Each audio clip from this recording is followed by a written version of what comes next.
Well, if you look at it from a regulatory perspective, the regulators have come out with a number of regulations, for example, BCBS 248, which obviously deems that it's essential on a global scale. So intraday liquidity, from a regulatory perspective, is essential. From an operational and control perspective, it's actually pivotal. Now the issue and the challenges that you have associated with it are that you get to be able to understand intraday liquidity from many dimensions. And when we look at understanding, I see that as broken into a number of specific questions. Namely, where should I be from a cash and liquidity perspective? Where am I? So what's the reality of the situation? So I've got a certain amount of projection, as in where should I be? The reality is, where am I? So that requires real-time information coming in around cash and liquidity. The next question is, where will I be? Where do I expect to be at the end of the day? And then what could happen?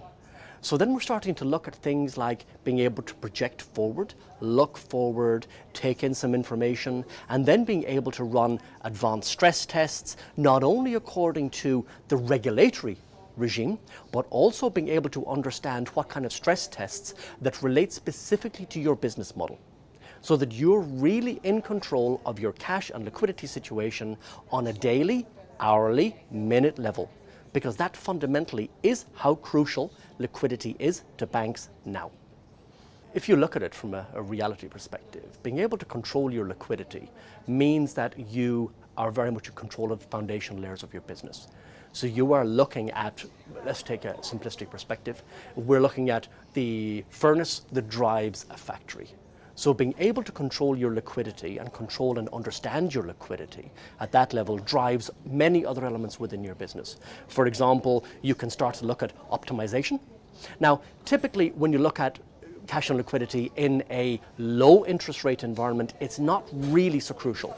But when interest rate starts to increase, then it becomes pivotal, because the cost of doing nothing or leaving money just flat, sitting in nostro accounts, etc., is significant. So really the ability to manage it means that you can drive down your costs, you can actually start to get better margins on your money, you can better use your money, you can start to have more interest income, and then also you can look at the optimization that all of your real-time information around your cash can drive across your trading operations, your nostro management, and also across the collateral and the way in which you drive this optimization of your business. The impediments for a large global bank are multi-dimensional. Number one, I've got the geographic element, so that's pretty much self-evident.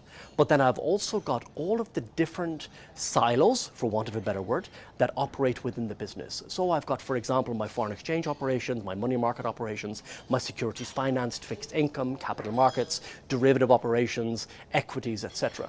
So I've got all of these elements that are providing me with information. And ultimately, I've got to be able to consume all of that information and give a detailed understanding in real time of the cash and liquidity position of the organization. So the issues are technological in terms of the ability of the source systems to give me the information. They are geographical and they're operational. So they are substantial. And this is the kind of problems that we enjoy working with organizations to solve. And that's very much what we've been focusing on, is taking the real-time information as it comes in. And this is fundamentally the issue. You've got real-time information being provided to the banks, but the banks typically are not able to consume that data and then convert it into actionable intelligence within a time frame. And this is the problem that we've been solving. So we've had to connect to many geographic locations, many different data feeds, and many different systems to deliver that information.